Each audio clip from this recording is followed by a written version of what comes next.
We are very grateful to Workforce Solutions Rural Capital Area for providing the funding for this session. We have Erica Sacosio here, and she has not one, not two, but three centers. One of the things, as Carrie had mentioned, I run multiple locations, and with that, I have to have systems in place because I'm just one person. So when I'm at a different location, I need to know all of my centers are running the same. They are following our regulations, following compliance, and making sure that my customers get the best experience no matter where, whatever location that they're at. So smooth operations in childcare, the power of standard operating procedures or SOPs. We'll just call them SOPs for this point, but they are so critical for your business. So, what is an SOP? So, an SOP is a system in your child care center that refers to a set of written guidelines and protocols that outline how daily operations need to be carried out. So, these are married to your regulations, but they're not the same. So, let's say here's an example. Washing your hands before you change diapers. That's a regulation, right? Pretty simple. That's a policy. This is an SOP.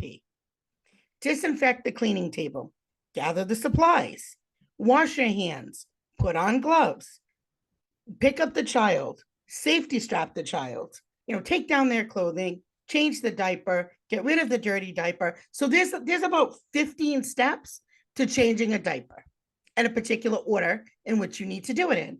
That's an SOP.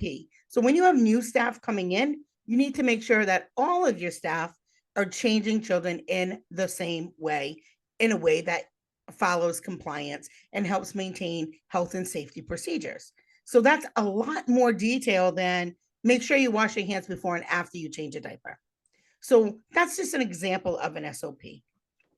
It's basically creating a system so that you have efficient operations in your program. It helps make sure that you have high quality and that you're adhering to compliance and regulations. Some of you may already have a program. Some of you are starting a program, and maybe you're on the portion where you're putting together a business plan. And so when you have strong SOPs, your lender is going to want to know about it. Your insurance company is going to know about it. Your staff, when you hire them, are going to want to know.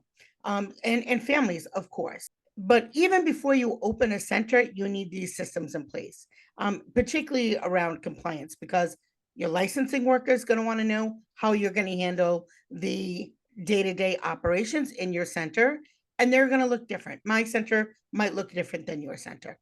Data shows that 40% of childcare businesses report smoother operations after implementing an SOP. And honestly, I think that number is probably a little bit higher. I can tell you right now, if you don't have systems in place, you're never, ever, ever, I don't care how great your staff is, going to have consistency. Think about this, right? Somebody mops the floor and doesn't put out the wet mop sign or wet floor sign. What's going to happen? You're going to have an employee who slips or falls, or a parent, right? Lawsuit. Lots of things happen when you don't have these systems. Who creates the SOPs? Is the state going to provide them or minimum standards? No, you're going to create your own SOP for your company. Your licensing regulations are going to be what you need to do and how you're going to implement that. So just like, for example, like I had said about diaper changing, they're going to give you guidelines that say this has to happen during diaper changing. And it's going to be, I hate to say kind of vague, but every state's a little different, but it's going to be maybe a paragraph. Your SOP is going to be much more in detail on how you're going to implement that policy or procedure. So the answer is the SOP is going to come from you. You're going to have SOPs for your financial management, how you onboard your staff, how you hire people, and we're going to cover some of the things that you're going to need to have SOPs for and what you'll use to create them. Maybe you want to take a vacation, but you don't want to close down your program. It allows you that flexibility to make sure that standards are still there, that you're not getting, not breaking regulations, and that all of your kids are safe. So childcare providers with SOPs have 60% lower chance of receiving fines. And I feel like a lot of that has to do with making sure that our staff are properly trained, because that's really, really key. And then having a place to go back to refer to if there's ever a question about how to do something. So this just shows you a visual of how these things are tied together. So when you have standard practices, everyone on the team knows what to do, when to do it, and how to do it. That then leads to consistency of care. We know that children need consistent routines, they need consistent caregivers, they need consistency so they feel safe and secure and nurtured. And so when you have a schedule, and that schedule is followed every day by the caregivers every day, and that communication happens in the same way every day, that also gives consistency to your families as well. And especially if you're working with that infant toddler population, that is the number one thing that parents are concerned about. So here's a part you might like. SOPs save you money. You're going to track your resources and your finances through SOPs. And that will help ensure that you have materials you need, the toys that you need, that your furniture is maintained properly. Here's an example. If you purchase paper goods and supplies and things like that, we have one location that we keep them, and we go and we do inventory. And then our 3 locations will take supplies from that one place. Instead of me ordering a whole bunch of supplies for this location, that location, that location, it frees up my money and everybody has what they need all of the time. So nobody runs out of trash bags and all the other things that you'll run out of when you run a childcare center. But because we have a system for ordering, when we order it, the staff know when the supplies come in, how frequently they come, where to get them. It saves money. You might have toys or cribs or certain things that have expiration dates. Maybe they expire every 3 to 5 years, like a car seat. If you have a system in place that tells you when you purchase something and when it needs to be replaced, that will also help you with knowing, your budgets. Oh, like next year, I have to buy all new booster seats, right? So that will help you manage your money, and it will also save you money. An example I could tell you in real life, which helped during COVID, we were able to get PPP loan. And the reason we were able to get it is all of our financials were already cleaned up. We had just finished a program. And so we had been working on this, and we made sure, everything was ready to go, and just happened to have everything ready to send the bank when they said, hey, we need the 15 or 20 documents. We had them instantly. So having these systems in place are going to help you with your resource management. Yeah, because if you know you're going to have to get car seats in the Mhm. next 6 months, you can buy them when they're on sale during the Mhm. Christmas season or whenever they go on sale in your area. Okay, so one of the biggest challenges that you are going to face as a childcare owner is hiring the right people, onboarding, making sure that the great people that you hire stay. And so you have to have a system that helps you improve your hiring practices. You have to have it for recruitment. You want to make sure that you ensure consistency and fairness, and outline clear criteria for a candidate evaluation. That is really important, because we, as people who nurture other people, will have people that are easier to get along with, and you might skew towards working with them because they make your life easy. But you have to make sure that you are judging everyone on the same criteria. So that's really important. And then your interviewing process, what does that look like? Are you going to have somebody come in and you're going to interview them and say, do you check all these boxes? Okay, I'm going to hire you. Or do you also look at other factors? So you want to figure out ahead of time, before you place the ad, what exactly are you looking for? What does that interview process looks like? And then onboarding steps. And I would say this is probably one of the number one mistakes that childcare centers make. And this is why they don't have good retention. Onboarding is probably secondary to, you have to have a good interviewing process. So you're going to hire people slow. and you got to fire them fast. And that sounds harsh, but Yep. it's true, right?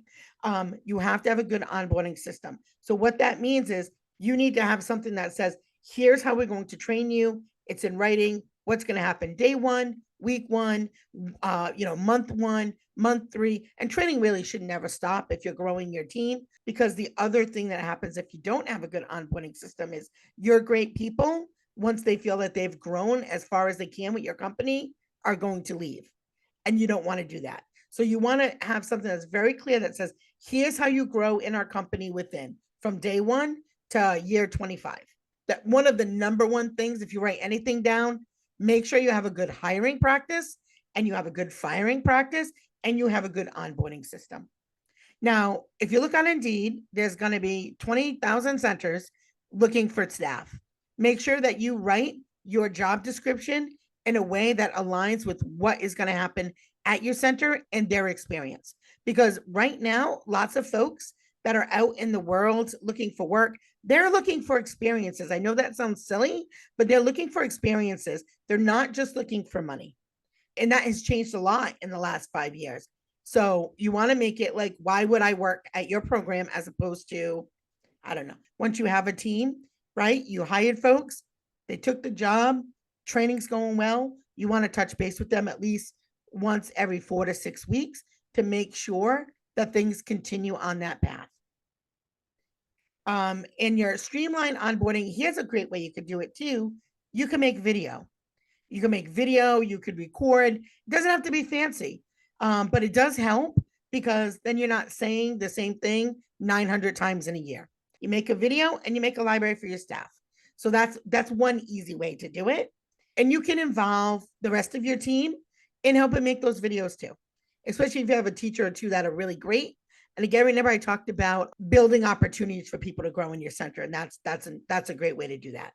Let them lead some of the orientation, let them lead some of the creating the videos, or buddying and mentoring and coaching, and it helps the new folks coming in, and it also helps your teaching team grow. You can advertise all you want. If you don't keep your customers, you're going to keep spinning your wheels. That's probably the second most important thing I need you to take from this. Figure out a way that you are going to make your customer experience phenomenal, because there is a center on every corner. And I see people saying, I'm struggling getting clients. I don't know where to get them. Nobody's calling. Listen, the customers are out there. We have a wait list a mile long. You have to take care of your customer. Every customer you take care of and retain is going to tell all their friends, and they're going to give you referrals. On top of that, when they're happy, they're going to be happy to write you a review. Think about a time that you went to a restaurant, it was really great, or any establishment was really great, and then the next time you went back, it wasn't great. Do you go back? The answer is you probably will, because you had that one good experience. You had that one bad. So you're probably going to give them shot number 3. If your first time was bad and then your second experience was bad, they're not getting shot number 3. So that consistency of service, of quality matters. And it will help with maintaining your high standards. So your customers come to expect that, and they will tell everybody you will have raving fans. When you go above and beyond, that's when really the magic happens. I have to tell you, my plan was not to have 6 childcare centers. I have 3 now, but I have opened 6. None of that was on my business plan. You will literally just have customer after customer after customer knocking on your door if you get this right. And then it also helps you solve problems very quickly. When you're transparent with your customers, when you have a system, you say, okay, this is the problem, we know how to fix it. And sometimes the SOP will be like, okay, we need to change the system because we've come across 5 problems in this area in the last 2 months. Parents need a role on how are they involved in the program. Your teachers need a role, and you have a role. And it needs to be clear who does what. Here's a real life example. Most of you are going to use an app to communicate with your parents. Who's going to send out the monthly newsletter? That's probably going to come from the office. Who's going to send out the monthly curriculum? That also is probably going to come from the office. Who's going to tell the parent how many times the child's diaper was changed? That's going to come from the teacher. So everybody understands their role. The parent, When the parent drops off in the morning, they're responsible to sign the child in. If the child didn't sleep well last night, they're responsible to tell that information to the teacher. Or if the child had to take medication before they came to school for whatever reason, that needs to be communicated with the teacher. So when everybody is informed on who has to do what, it improves that quality for the child and it strengthens relationships. This is a relationship business. Let me tell you, I've certainly made tons of mistakes, but when you have a good relationship with the parents, they are very quick to forgive you because again, they've had good experience after good experience after good experience. Once in a while, there might not be a good one, right? I tell people right up front, we might lose a sock, but I'll never lose a kid. So it's really, really important that you understand your role as the owner or director and your teacher's roles, and everybody needs to have that clearly what they're doing each day. When you do that, it improves the information sharing. You have to make sure that there is a feedback loop where everybody gets to communicate. You want to have clear role definitions. So each staff member, each caregiver, each parent, and everybody on your team knows what their role is. And then when you have those types of relationships, you're going to have enhanced parent staff collaboration. So when you have that, those parents are going to help you grow your program. Perfect example. It's raining out. I have an employee that would literally have an umbrella, open up the umbrella and walk out a parent. I know that sounds crazy, but I know that's not happening anywhere else. I'm also very responsive to my families. So if somebody messages me on a night or a weekend, now this is going to go against what everybody else tells you, depending on what it is, but 99% of the time I will answer it. The in-depth of the way I will answer it will depend on what the question is. So if the question is the egg hunt next Saturday at 1? I may answer it very quickly and say, yes, all of the events are in the community calendar. Here's the link. If it's something else like Johnny is really having a hard time acclimating to the class, do you think I can add another, couple half days until he gets a little more adjusted? I might answer that in more detail, but I'm very responsive to my parents. You have to figure out the thing that is good for your culture. But there are lots of different things. If a child comes in for a tour, maybe you have a book that you give a free book at the end of the tour for the child. Maybe it's you send a packet, a family that just enrolled in your program. Maybe you send a little packet home that you mail to them. We have sent cards. This is for the really more the teacher side, but I have written hand note cards that I mail to a new employee's family members and say, thank you so much for sharing your wife with us. It is a pleasure to have her working here at our center.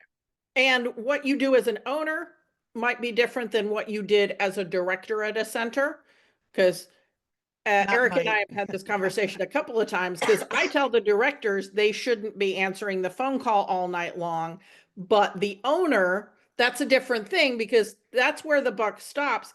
I answered lots of phone calls as the owner that I wouldn't want my. Yeah. So what should you cover in an SOP? Somebody said, it seems like we need a lot of things. You do, but I don't want to overwhelm you. I knew that was a lot of content and that really we could have just talked for like 2 hours, but we only had a little bit of time. So here are the things I think that are really important right away. Health and safety protocols absolutely would be where I would start. Effective communication. How are you going to communicate with families? How are you going to communicate with staff? How are you going to communicate with your community is extremely important. So that would be another place. Curriculum development and child development.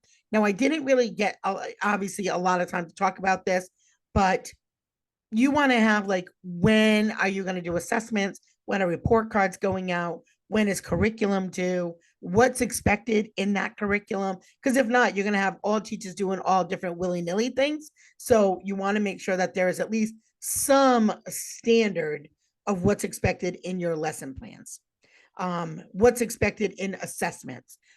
How often are teachers expected to do assessments and report cards and parent meetings and open houses? And so that really should be outlined for both the parent and for the teachers.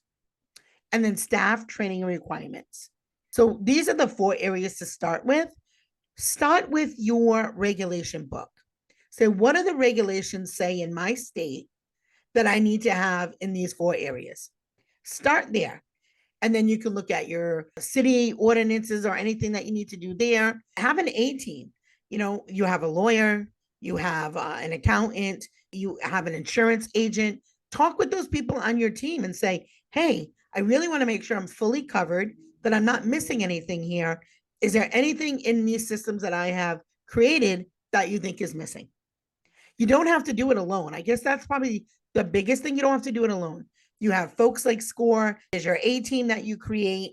There's other childcare owners, make some friends with folks in your area.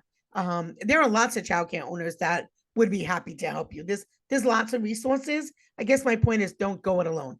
Ask questions. Another thing I think is really helpful is if something is waking you up in the middle of the night and you're going, what would I do if? Yeah.